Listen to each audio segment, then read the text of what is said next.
बुनियादी जमा की प्रेजेंटेशन में आपको खुशामदीद। आप कह सकते हैं सलमान, जमा तो मुझे बुनियादी नहीं लगती, तो मैं माफ़ी चाहूँगा। बहरहाल अगली चंद वीडियोस में या इस वीडियो के आखिर में मैं आपको बताऊँगा कि ये कैसे बुनियादी होती हैं। तो हम शुरू करते हैं एक बुनियादी जमा से, यानी 1 जमा 1। ये आपको हो सकता है आपको आता हो या आपने इसे याद किया हो। तो मैं आपको तरीका बताऊंगा कि हम इसे किस तरह हल करेंगे। यूँ समझें कि मेरे पास एक अंडा है और एक अंडा आप मुझे और देते हैं। आपने मुझे एक अंडा और दिया, तो ये मेरे पास 2 अंडे हो गए।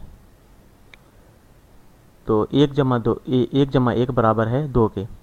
जी हाँ, ये बहुत आसान है और बहुत बुनियादी है, या आप में से अक्सर को आता होगा। तो आइए एक सवाल और करते हैं। यूँ समझें 3 जमा 4।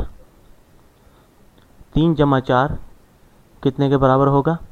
ये थोड़ा सा मुश्किल है, तो इसे भी उसी तरह करें। यूँ समझें कि मेरे पास 3 अंडे हैं, तो मैं यहाँ पर अंडे बनाता हूँ।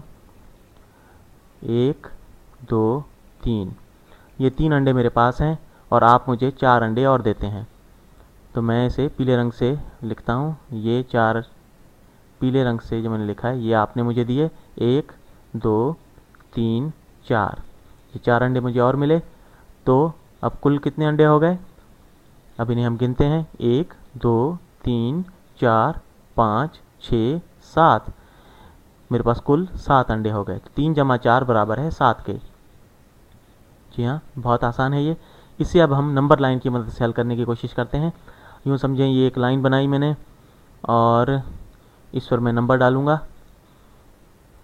तो इस पर नंबर डाला मैंने। पहला नंबर होता है 0। जी हाँ, 0, जो कि कुछ नहीं होता। वहाँ से शुरू करते हैं। फिर ये 1, फिर 2, फिर 3, फिर 4 5 6 7 8 9 10 11। तो अब हमारे पास 3 अंडे थे, तो 3 पर निशान लगाते हैं और फिर 4 दफ़ा हम गिनते हैं। तो 4 अंडे जो मुझे मिले वो हम इसमें जमा करते हैं। 1 2 3 4। तो ये हो गए 7। ये देखिए, ये बिल्कुल उसी तरह 3 जमा 4 बराबर है 7 के। हमने इस नंबर लाइन की मदद से हमने इसे हल कर लिया। ये भी एक तरीका है इसे हल करने का। अगर हमें मालूम करना हो 8 जमा 1, तो वो कितने के बराबर होगा? तो ठीक है, हम पहले 8 से शुरू करेंगे। 8 पे निशान लगाएंगे और फिर 1 जमा करेंगे। तो ये हो गया 9। तो 8 जमा 1 बराबर है 9 के। तो अब हम एक और थोड़ा सा मुश्किल सवाल हल करते हैं। जमा के इन सवालात को हल करने के लिए शुरू में आपको हमेशा सर्कल बनाने पड़ेंगे या ये नंबर लाइन ड्रा करनी पड़ेगी। लेकिन जैसे जैसे आप मशक करते जाएंगे आपको ये याद हो जाएंगे और फिर आपको ये ड्रा करने की ज़रूरत नहीं पड़ेगी। तो आइए एक सवाल हल करते हैं। तो यूँ समझें ये मैं एक लाइन ड्रा करता हूँ। ये नंबर लाइन है और इस पर हम ये 2 निशान लगाए हमने तीर के और नंबर डालते हैं। 0 1 2 3 4 5 6 7 8 9 10 11 12 13 14 15। ये हमने इस पर 15 नंबर डाल दिए। तो अब हम सवाल एक है, यूँ समझें कि 5 जमा 6 ये कितने के बराबर होगा? तो इससे हम हल करने के लिए हम पहले 5 पे निशान लगाएंगे। जी हाँ, हमने 5 और 6 इसको हम अंडों की मदद से भी गिन सकते हैं, लेकिन हम यहाँ पर इसे लाइन की मदद से हल करते हैं। तो हमारे पास 5 है तो हम 5 पर निशान लगाते हैं और फिर 6, इसमें 6 नंबर जमा करते हैं। 1 2 3 4 5 6, तो ये 11 हो गए। जब 5 में 6 जमा किए तो ये 11 हो गए। तो ये आ गया 5 जमा 6 बराबर है 11 के। लेकिन अगर हम ये कहें कि 6 जमा 5, क्या ये भी 11 के बराबर होगा? क्या हम नंबरों को इस तरह बदल के जमा कर सकते हैं? इससे क्या कोई फ़र्क पड़ता है इसके जमा करने पे? आइए इसे यहाँ पर हम देखते हैं। तो 6 से हम शुरू करते हैं। 6 पे निशान लगाया, ये मैं दूसरे रंग से लगा देता हूँ। तो इसमें हम 1 2 3 4 5, ये भी 11 पे आया। जी हाँ, 6 जमा 5 भी 11 ही है।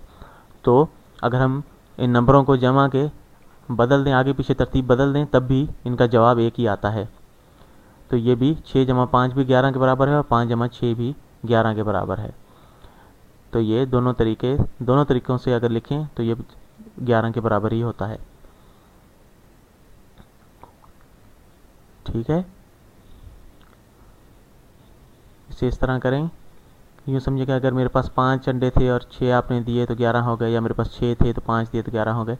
इसी तरह हम सवाल एक और हल करते हैं। 8 जमा 7, तो हम 8 पर निशान लगाते हैं और यहाँ से 1 2 3 4 5 6 7, तो ये 15 हो गए।